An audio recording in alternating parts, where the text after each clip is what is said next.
নমস্কার। আজকে আমাদের এই মহা মিছিলে আমাদের সাথে যারা পায়ে পা মিলিয়েছেন, আমরা ময়দান থেকে মিছিল শুরু করেছি এবং জোড়াসাঁকো ঠাকুরবাড়ি প্রায় 4 কিলোমিটার পথ আমাদের সাথে হেঁটে যারা এই মিছিলে অংশগ্রহণ করেছেন, তৃণমূল কংগ্রেসের সর্বস্তরের কর্মী সহ সভামঞ্চে উপবিষ্ট যারা রয়েছেন, প্রত্যেকটা ধর্মের প্রতিনিধি বা ধর্মগুরু যারা উপস্থিত রয়েছেন, সেছাড়া সাংস্কৃতিক জগতে কলাকুশলীরা, খেলোয়াড়রা, যারা বাংলার কৃষ্টি সংস্কৃতি এবং ঐতিহ্যের প্রতিভূ, এবং তার সাথে সাথে বিগত 7 দিনে বিজেপির সহকারী সংস্থা জাতীয় নির্বাচন কমিশনের দ্বারা ঘোষণা করা এসআইআর, সেই এসআইআর ঘোষণা করার পরে গত 7 দিনে আমরা যে সমস্ত সহনাগরিকদের হারিয়েছি, তাদের পরিবারের, সেই শহীদ পরিবারের সদস্যরাও সভামঞ্চে রয়েছেন। আমি তাদেরকেও আমার কৃতজ্ঞতা এবং শ্রদ্ধা জানাই। যত দূর আমাদের চোখ যাচ্ছে, খালি কালো মাথা আর মাথা। দুদিনের ব্যবধানে আজকে এই সভা, মহামিছিল। গত পরশুদিন কালকে আমরা মিছিলের কথা ঘোষণা করেছি যে মমতা বন্দ্যোপাধ্যায়ের নেতৃত্বে কলকাতার রাজপথে এসআইআর এবং কেন্দ্রীয় সরকারের বৈমাতৃসুলভ আচরণ এবং বাংলার প্রতি ধারাবাহিক অবিচার, বঞ্চনা, লাঞ্ছনার বিরুদ্ধে এবং প্রতিবাদে আমরা আজকে মহামিছিল করব। রাস্তায় আস্তে আস্তে দুধারে যেভাবে মানুষ কলকাতা সহ অফিস পাড়ায় যারা উপস্থিত ছিলেন, আপামর জনসাধারণ যেভাবে তাদের ভালোবাসা, কৃতজ্ঞতা, আশীর্বাদের ঋণে আমাদের আবদ্ধ করেছেন, আমরা সবার কাছে চিরঋণী। দুদিনের ব্যবধানে তৃণমূল যদি এই মিছিল করতে পারে, তাহলে আগামী 2 মাসের মধ্যে দিল্লিতে কি করতে পারে সেটা বিজেপির বন্ধুদের আমরা একবার ভেবে দেখতে বলবো। আমাদের ধমকে চমকে বড় বড় ভাষণ দিয়ে কোনো লাভ নেই। এই মমতা বন্দ্যোপাধ্যায় 21শে জুলাই যে আন্দোলন কলকাতার বুকে হয়েছিল, তখন তৃণমূল তৈরি হয়নি। কংগ্রেসের ব্যানারে সে আন্দোলন হয়েছিল। চিত্র পরিচয়পত্রের যে দাবি, যে মানুষের ভোটাধিকার এবং মানুষের মৌলিক অধিকার থেকে মানুষকে যারা বঞ্চিত করেছে, তাদের বিরুদ্ধে আমরা গর্জে উঠব। 13 জন তরতাজা যুবক সেই দিন 21শে জুলাই প্রাণ দিয়েছিল। তারপর থেকে যখনই ভারতবর্ষে ভোটাধিকার কেউ প্রয়োগ করেছে, তৎকালীন যুব কংগ্রেসের সভানেত্রী মমতা বন্দ্যোপাধ্যায়ের আন্দোলনের কথা তারা মনে করেছেন এবং সে আন্দোলন আজও স্বর্ণাক্ষরে লেখা রয়েছে। আগামী দিনে যদি মানুষের অধিকারে আমাদের প্রাণ দিতে রাস্তায় নামতে হয়, বিজেপির বিরুদ্ধে বঙ্গবাসী ইতস্তত বোধ করবে না। আমরা তৈরি আছি। আমাদের যদি মাথা নিচু করতে হয়, আমরা 10 কোটি বঙ্গবাসীর কাছে করব, কিন্তু দিল্লির কাছে বশ্যতা স্বীকার করব না, আত্মসমর্পণ করব না, তাদের কাছে মেরুদণ্ড বিক্রি করব না। আমরা যখন নবজোয়ার করেছিলাম, আমরা বলেছিলাম আপনার 100 দিনের অধিকারের টাকা হয় আমরা দিল্লিতে গিয়ে আন্দোলন করে ফিরিয়ে আনবো, নইলে বিকল্প অর্থের ব্যবস্থা করব।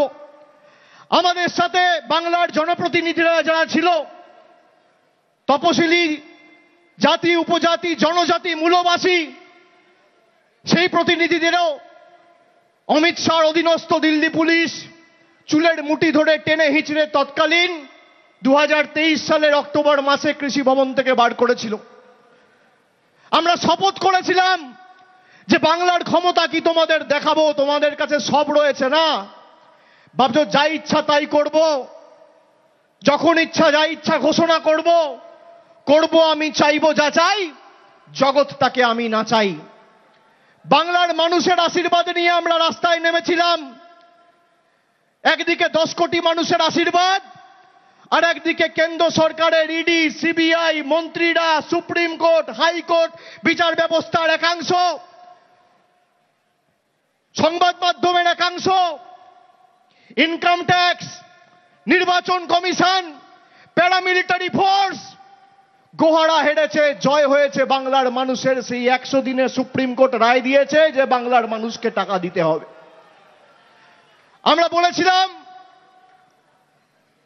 জুন মাসে যখন এসআইআর এর নোটিফিকেশন করেছিল, যে জুন মাসে তৃণমূল কংগ্রেস তার অবস্থান স্পষ্ট করে বলেছিল যে একটা যোগ্য ভোটারের তালিকা থেকে যদি নাম বাদ যায়, বাংলার ক্ষমতাটা কি দিল্লির জমিদারদের দিল্লির বুকে এবং দিল্লির মাটিতে তৃণমূল কংগ্রেস দেখাবে। এই যে 7 জন আত্মহত্যা করে মারা গেছে, প্রাণ দিয়েছে, সবার ভোটার তালিকায় নাম ছিল। যখন ইচ্ছা যাকে ইচ্ছা বাংলাদেশি বলে আখ্যায়িত করে ডিপোর্ট করে দিচ্ছে। একটা অন্তঃসত্ত্বা মহিলা, তার 6 জন পরিবারের সদস্য সহ তাকে, যেখানে হাইকোর্ট রায় দিয়েছে তার মায়ের ভোটার তালিকায় নাম রয়েছে, তার বাবার ভোটার তালিকায় নাম রয়েছে, 2002 এর খসড়া তালিকায় নাম রয়েছে, তাকে বাংলাদেশি বলে ডিপোর্ট করে বাংলাদেশে পাঠিয়ে দেওয়া হয়েছে। এর জবাব বাংলা দেবেই। এবং নেত্রীকে আমি শ্রদ্ধা জানিয়ে তার অনুমতি চেয়ে আমি আপনাদের বলছি, এই যে 7 জন প্রাণ দিয়েছে সবাই যোগ্য ছিল, ভোটার তালিকা থেকে সবার নাম বাদ গেছে। আগামী দিন তৃণমূল কংগ্রেস দিল্লি যাবে এবং এসআইআর এর প্রতিবাদে বাংলার ক্ষমতা কি সারা ভারতবর্ষকে দেখাবে। দিল্লি যাওয়ার জন্য প্রস্তুত থাকুন। আগে যখন মানুষ ভোট দিত, মানুষ ভোট দিয়ে সরকার নির্বাচিত করত, আর প্রধানমন্ত্রী নরেন্দ্র মোদীর সরকার এখন পছন্দের ভোটার বেছে নিচ্ছে। আপনি ভাবুন, মানুষ বাঁচত সরকার, আর আজকে সরকার বাঁচছে ভোটার। কি এদের অবস্থা! হঠাৎ করে 10 বছর আগে 2016 সালের 8ই নভেম্বর ঘোষণা করে দিল আজ থেকে 500 টাকার নোট চলবে না, 1000 টাকার নোট চলবে না। হঠাৎ ঘোষণা করে দিচ্ছে আধারের কোনো দাম বা মূল্য নেই। হঠাৎ বলে দিচ্ছে ভোটার আইডি কার্ড ভ্যালিড নয়। হঠাৎ বলে দিচ্ছে রেশন কার্ডের কোনো ভ্যালিডিটি নেই। গত পরশুদিন অমিত শাহ একটা সাক্ষাৎকারে বলেছে, যারা ভারতবর্ষে জন্মায়নি তাদের ভারতে ভোটাধিকার প্রয়োগ করার অধিকার নেই। আমি অমিত শাহকে জিজ্ঞেস করতে চাই, আপনি যদি দম থাকে তাহলে আপনি প্রকাশ্যে এসে বলুন যে আপনি বলতে চেয়েছেন লালকৃষ্ণ আদবানি ভোট দিতে পারবে না। তার কারণ লালকৃষ্ণ আদবানির জন্ম হয়েছিল করাচিতে। এই যে মতুয়া ভাইয়েরা বসে আছে যারা ওপার বাংলা থেকে এসছে, বিজেপি এদের জন্য এখন নাটক করে ক্যাম্প খুলেছে। একজনকেও নাগরিকত্ব দেয়নি।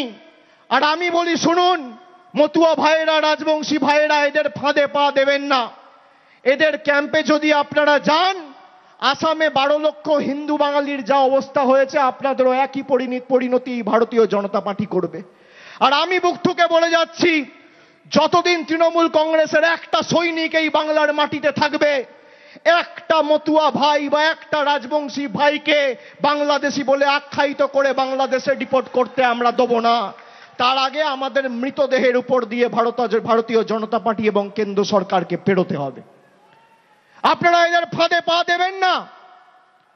যেই এদের ক্যাম্পে যাবেন, আমি তো শুনছি এখন মতুয়া মহাসংঘের কার্ড দিয়ে 800 টাকা করে তোলা হচ্ছে।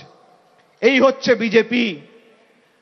আপনার আবেগ নিয়ে যারা ছেলে খেলা করে, ধর্মের নামে যারা রাজনীতি করে, যারা বাংলায় ধর্মের নামে বিভাজন করে, বাংলাকে অনুতপ্ত করার ষড়যন্ত্র চক্রান্ত বছরের পর বছর এরা করেছিল, এদের ষড়যন্ত্রের আগুনে বাংলার 10 কোটি মানুষ ঐক্যের প্রদীপ জ্বালিয়ে বাংলার সাম্প্রদায়িক সম্প্রীতি কাকে বলে তুলে ধরে বাংলার ভালোবাসা, সংস্কৃতি, ঐতিহ্যকে অক্ষুণ্ণ রেখেছে।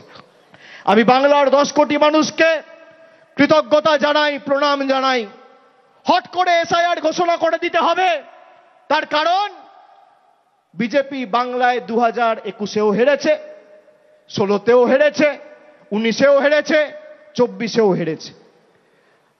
আমি আপনাদের কথা দিচ্ছি, আপনারা হাত তুলে বলুন সবাই দিল্লি যাওয়ার জন্য প্রস্তুত? সবাই হাত তুলে বলুন আমার মতুয়া ভাইয়েরা দিল্লি যাবেন? যাবেন? সবাই দিল্লি যাওয়ার জন্য প্রস্তুত? হাত তুলুন। বাংলার ক্ষমতা কি আমরা দেখাবো? বাংলার ক্ষমতা কি আমরা দেখাবো? দিল্লি যাওয়ার জন্য প্রস্তুত? বিজেপিকে জবাব দেওয়ার জন্য প্রস্তুত? জনগর্জন কাকে বলে ভারতীয় জনতা পার্টিকে শিক্ষা দেওয়ার জন্য প্রস্তুত? আমাদের কাছে যারা কাগজ চাইছে তাদের বাবা ঠাকুরদার কাগজ নিয়ে এসে আগে বাংলার মানুষকে দেখাও, তারপর কাগজ চাওয়ার কথা বলো। এই মাটি ততটাই আমার যতটা তোমার।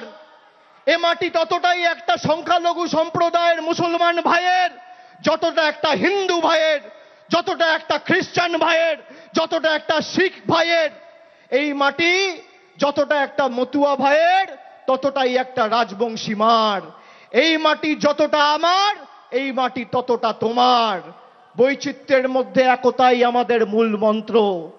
নানা ভাষা, নানা মত, নানা পরিধান, বিবিধের মাঝে দেখো মিলন মহান। আর আজকে এই ঠাকুরবাড়ির পবিত্র মাটিতে আমি দাঁড়িয়ে কথা দিয়ে যাচ্ছি, যারা বাংলাকে অপমান করেছে, যারা বাংলাকে ভাতে মারার ষড়যন্ত্র পরিকল্পনা করে 100 দিনের টাকা, জল জীবন মিশনের টাকা, আবাসের টাকা, গ্রাম সড়ক যোজনার টাকা, সর্বশিক্ষা মিশনের টাকা আটকে রেখে নিজেরা যা ইচ্ছে তাই রিমোট কন্ট্রোলের মতো ভেবেছে যে যখন বোতাম টিপবো টাকা চালু, যখন বোতাম টিপবো টাকা বন্ধ, যখন বোতাম টিপবো 500 টাকার নোট বাতিল, যখন বোতাম টিপবো আধার কার্ড বাতিল।